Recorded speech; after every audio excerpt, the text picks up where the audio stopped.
In this video, I will show you how to download and install Hazing Night Shift. First, we need to download the Steam app.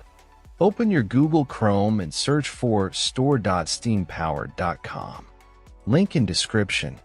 Click on the Install Steam button on this page. Once you've done that, at the top right corner of your screen, click on the .exe file and open it.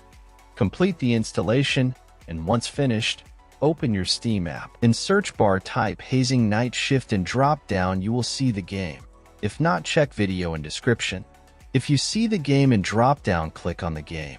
Now click on Add to Cart button beside original game. In new pop-up, click on View My Cart. Now click on blue Continue to Payment button. In payment methods, select your preferred payment method and proceed.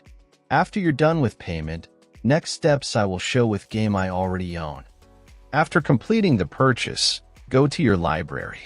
You can use the search box to find game you just bought or navigate directly to the games category. Next step I will show on game I own. First, click on the game you want to play. Now click Install. Complete installation process. When installation completed, click to play, and that's all. Thanks for watching. Subscribe and help reach 1,000 subscribers mark so I can make more tutorials.